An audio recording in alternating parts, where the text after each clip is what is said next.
Hi, I'm Arlena. My parents told me I didn't need college because my sister needed therapy more. So they drained my tuition fund and handed it over to her, just like they always handed her everything. But this time, something broke. Not loudly, quietly. A shift so deep I couldn't unfeel it. What kind of family tells you you're strong, only so they don't have to carry you? Have you ever felt like the strong one was just another word for forgotten? Let me know in the comments. The kitchen was too quiet for a dinner that was supposed to be about celebration. The overhead light buzzed faintly, casting yellow across the mismatched plates and a vase of half-wilted daisies Jolene had placed earlier, to brighten the table.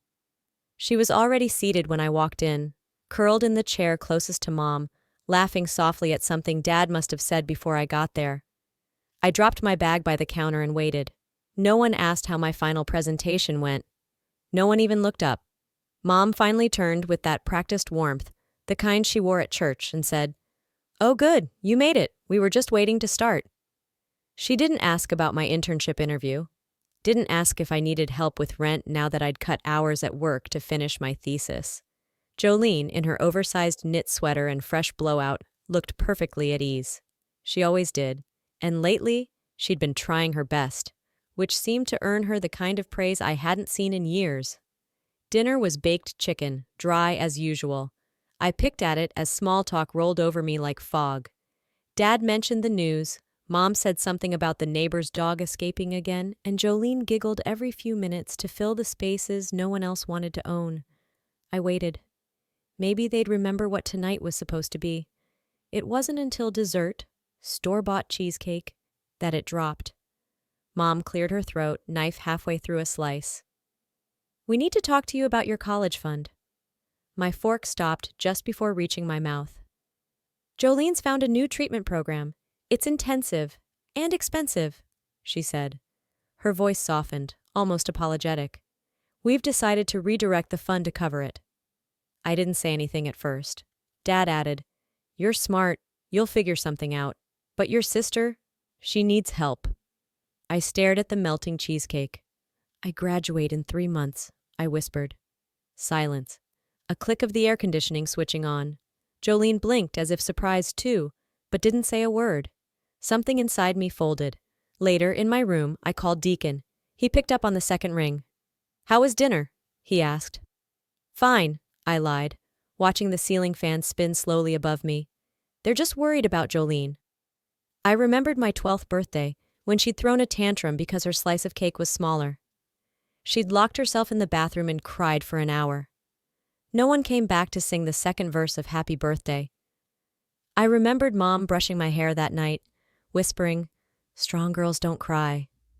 Jolene did, every time, and somehow it always got her what she wanted. I hung up, letting the weight settle. Mom had said earlier, "Tonight is about you, share your plans." So I did. I started to talk about my final semester project, about the editor who liked my pitch. 10 minutes in, Jolene gasped and covered her face with trembling hands. "I'm scared," she said. "I think I need Oakstone Clinic." Everything stopped. Plates clattered. Mom reached for her hand. Dad nodded solemnly. And me? I sat there mid-sentence, invisible again. I didn't interrupt. I just glanced at the time. 7:46 p.m. Now, hours later, I stood outside Jolene's bedroom door. Light music spilled out, something upbeat. She was laughing. A man's voice. Probably a show on her laptop. She was fine. I stood there for a while. They expect me to give up everything. Again. What if I didn't? The call came just past 10:30 p.m. I was still at my desk, highlighting case study notes with a half-empty mug of tea by my elbow. The screen glow felt harsher than usual, and for a moment, I considered ignoring the buzzing phone. But when Mom's name lit up, I picked up. "We're putting the house up for sale," she said. No greeting, no explanation. Just a sentence delivered as cleanly and casually as a weather report. I didn't say anything. Just stared down at the spiral notebook where I'd written my goals for the year. Graduate, apply to the fellowship in Chicago, find a small studio, maybe adopt a rescue dog if the lease allowed. We'll need to finalize things fast. Jolene's program starts in May, and we'd like to move closer to her support network. I could hear clinking dishes in the background. Jolene's voice rising in laughter. The same house I'd grown up in, the one with the faded sunflower curtains in the kitchen and the uneven floorboard by the hallway, was already halfway someone else's. "You're selling the house," I repeated slowly. "It's not personal, honey," Mom replied. "You're off doing your own thing now. You've got your life." I hung up without saying goodbye.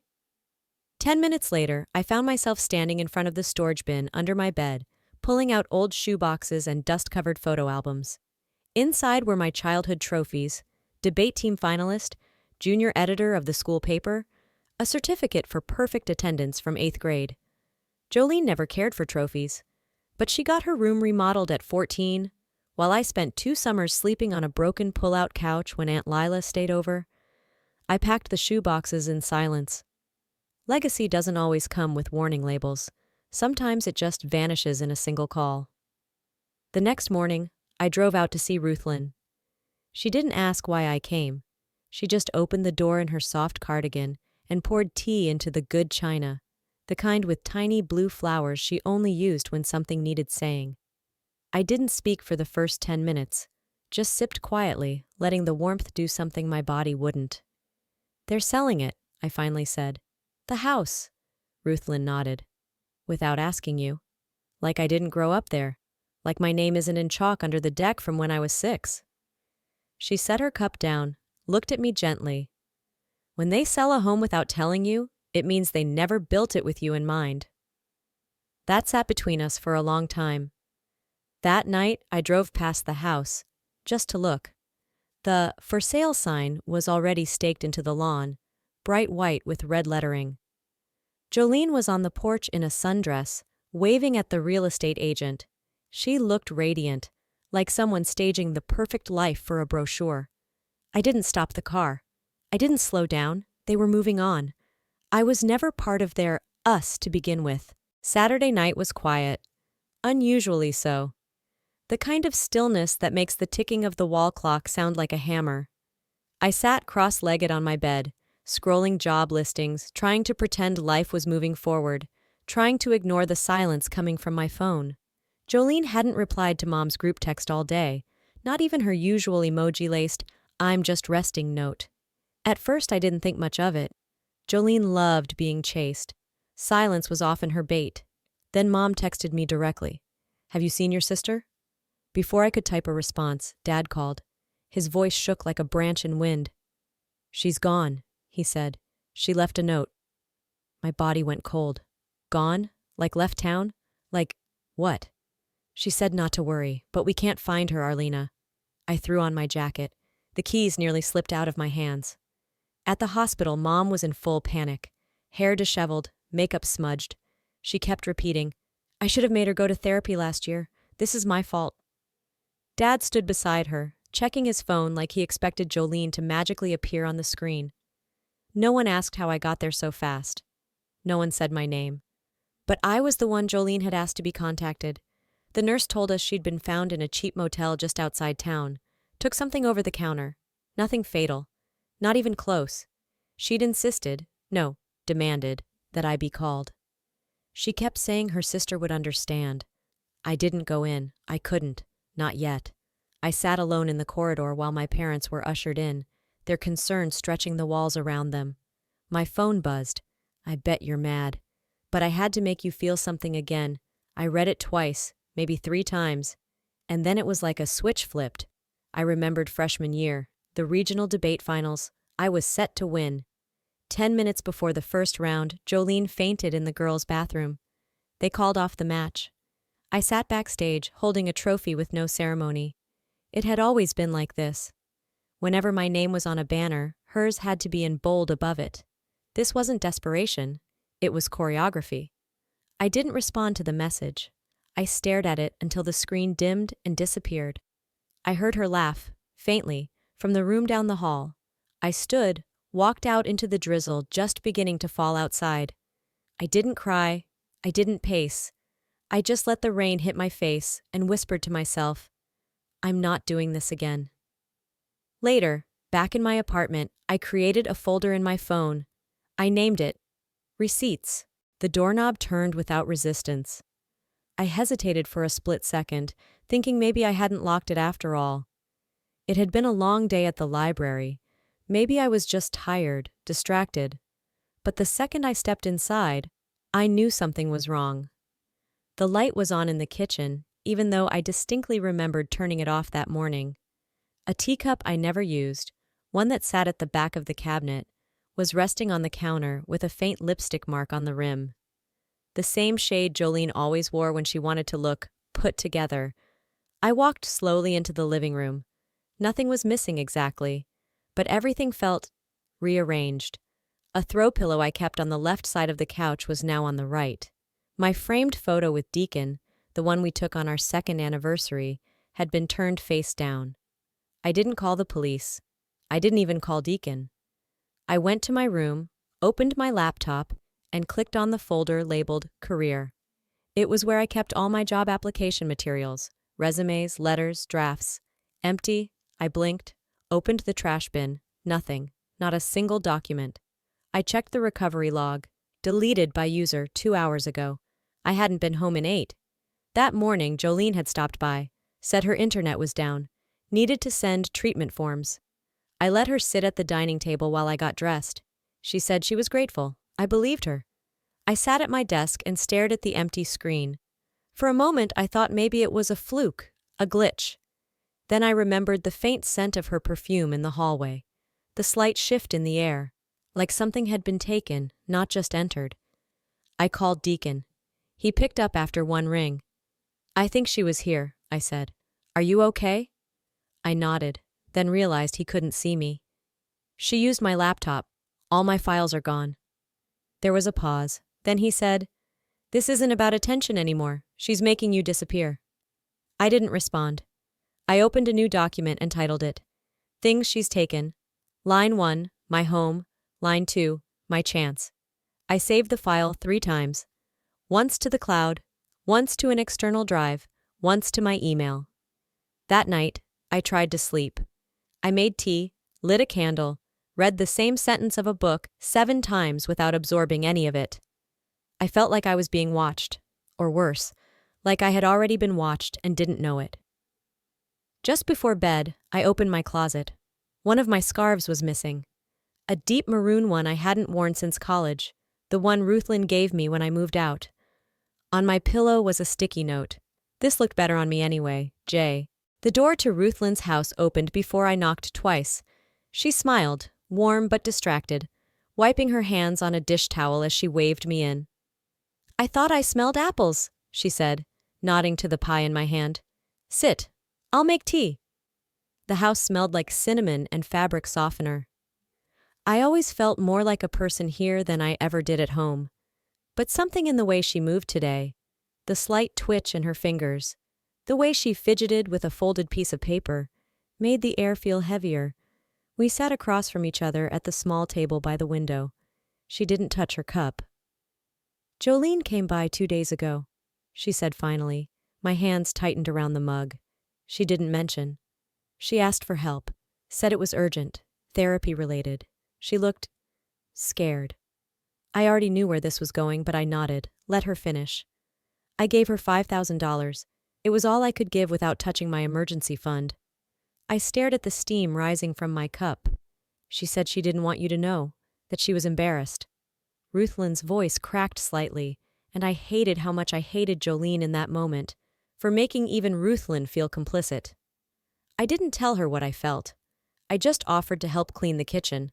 While rinsing out the last teacup, I crouched to tie up the trash under the sink. The bag snagged on something, and when I pulled it free, a torn paper shopping bag fell out. Luxury boutique logo. I reached for it and found a crumpled receipt wedged inside.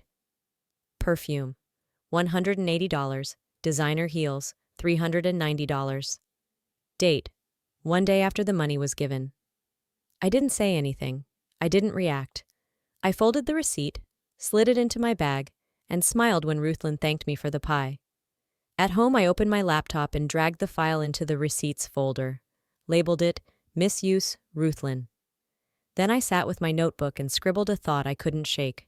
Pattern, emotional plea, money transfer, luxury purchase, silence. I stared at the ink for a long time. Then I picked up my phone and texted Deacon. I need to start collecting this the way she collects sympathy. He replied with a thumbs up. No questions.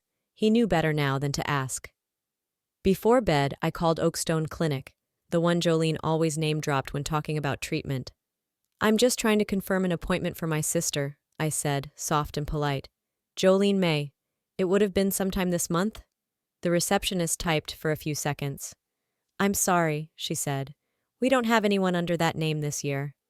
I thanked her and hung up. Then, in my journal, I wrote a single line. She doesn't need help. She needs a spotlight. And I'm done being the floor it shines on. The light hadn't even fully changed from blue to gold outside when Deacon stepped into the kitchen, phone in hand, and placed it gently on the counter between us. She texted me. His voice was flat, but I could see the weight behind it. I looked down. One line on the screen. I just want to make sure you're okay. I still think about high school sometimes. There was no confusion, no second-guessing the meaning. I didn't ask which she. I knew. I kept my eyes on the screen. My mouth didn't move. Deacon shifted. Is this what she always does? Still, I didn't speak. He slid into the chair across from me, elbows on the table, shoulders slightly hunched like he was bracing for impact. There's more, he said. I didn't want to mention it, but she called. A few days ago. I recorded it. I blinked, finally meeting his eyes. Why? I don't know. Something in her voice. It felt rehearsed. He pulled up a file and hit play. Her voice, bright, syrupy, too smooth, filled the quiet. You've always been kind to me, you know? I think we get each other in a way she doesn't. Maybe you and I should just get married. Let her see how that feels. There was silence on the recording, then a giggle. I sat still for a long time, then I nodded once. She's not just stealing my future, I said, my voice level. She's trying to become it.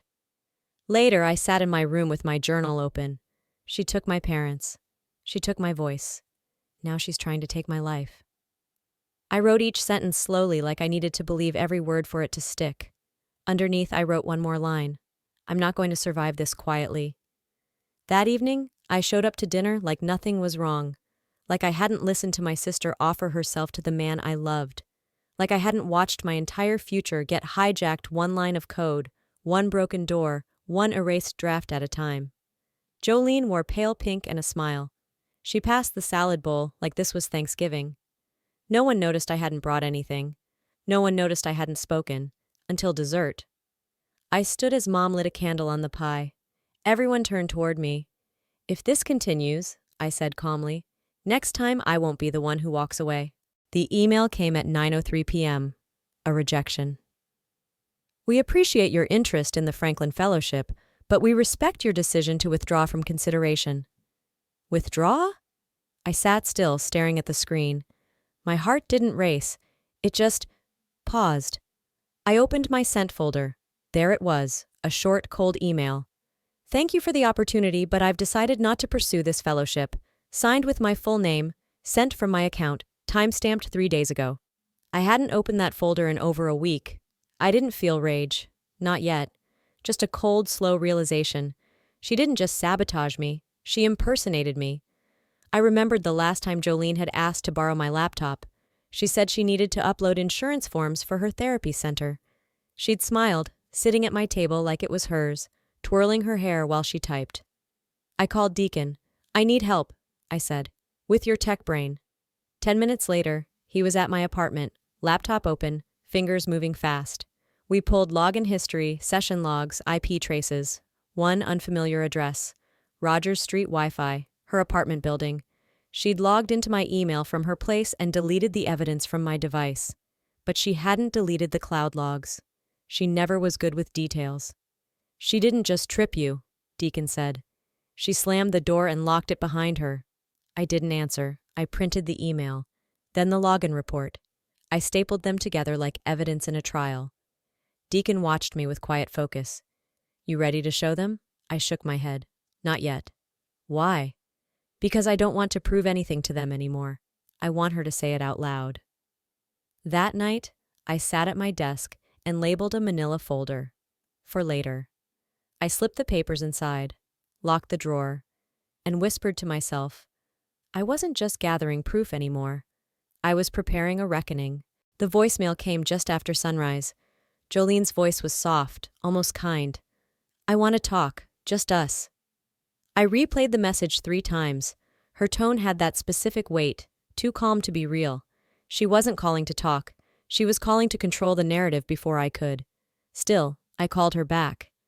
Let's meet at Lincoln Park, 10 o'clock. Before I left, Deacon slipped a thin watch onto my wrist. Press here when she starts talking. It'll record everything. I nodded once. She was already waiting when I arrived. Same white sweater, same fake smile.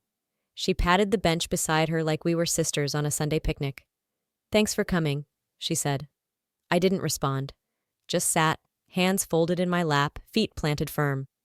You look tired, she tried again. So do you, I said.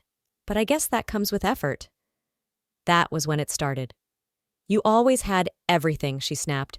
They gave you the grades, the praise, the space. I had to fight for a single moment.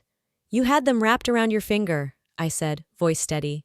Because I had to, her voice cracked. If I didn't, no one looked twice. You walked into rooms like they were built for you. I had to burn the place down just to be seen. She looked at me then, not with regret, but with pride. I said what I said. I made them choose me. And I'd do it again, every time. There was silence. Then she laughed. All I ever had to do was cry. That's the thing about sympathy. It doesn't need proof. I let her words hang. Then I pressed stop. Back home, I sent the recording to 3 people. Mom, Dad, Ruthlyn. It didn't take long. My phone rang within the hour. Mom's name flashed on screen. You tricked her, she said, her voice cold. No, I replied. She tricked all of us. I just stopped applauding. Dad didn't call, but Ruthlyn did text. 1 sentence. Well done. Time for consequences. That evening, I was invited to talk. Their house felt smaller than I remembered. I wore the same blouse I had on when I presented my college thesis, a small rebellion. The manila folder was in my hand the whole time. Inside it were facts, dates, IP logs, a transcript, and the recording that changed everything. They were all seated when I walked in. Jolene looked up, surprised. She smiled. This time I didn't. This time I brought more than just proof. I brought the truth, and I wasn't planning to leave it behind. The notification lit up my screen before I even got out of bed. Tagged in a photo, Jolene, wearing my high school graduation dress, same shade of navy, same off-shoulder cut. Her hair curled the way mine had been that day, makeup nearly identical. She even held her chin in that slight upward angle I'd practiced in the mirror back then. The caption, stepping into new beginnings, proud to be me again. I stared at it longer than I should have. I scrolled through the rest. Same earrings, same shoes, same pose on the porch step Mom had made us repaint one summer. It was surreal, like watching a rehearsal of my life, rewritten without my name. She wasn't trying to hurt me anymore. She was trying to become me. Later that morning, Ruthlyn called. Come by if you can, she said, just for a minute. Her voice was even, but something in it sounded final. The house smelled like lemon and rosemary, warm and clean.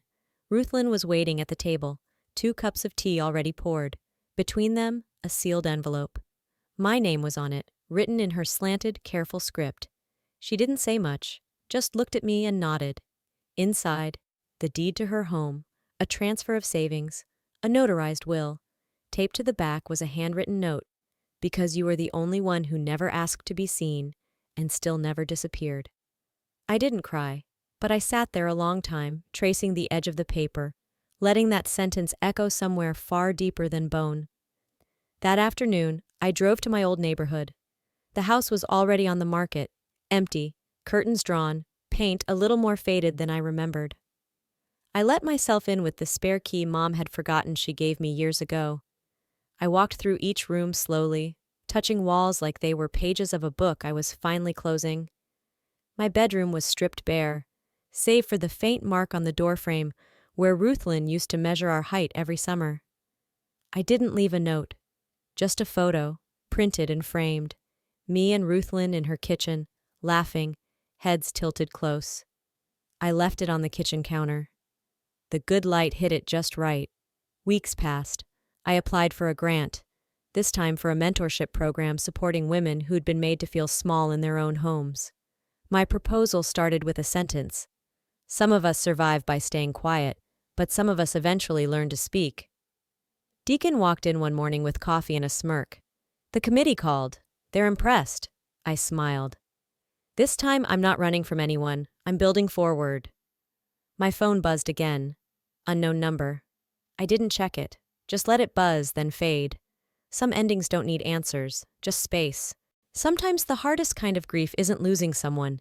It's realizing they were never who you needed them to be in the first place. I spent years believing that love meant sacrifice, that being the quiet one was noble. But silence doesn't heal. It erases. If you're watching this, and you're the one who always puts others first, who bites your tongue to keep the peace, let me tell you something I wish someone had told me sooner. You are allowed to outgrow your role. You're allowed to step out of the shadow, even if they call it betrayal. What would you have done if you were me? Would you have walked away? Or stayed longer than you should have, hoping they'd finally see you? If this story touched something deep in you, leave a comment with a 1 or tell me where you're watching from. And if it didn't, I'd still love to hear why. This space is for all of us. If you found meaning in this journey, please subscribe to the channel so you never miss a new story. Someone else out there might need to hear the next one just as much as you did.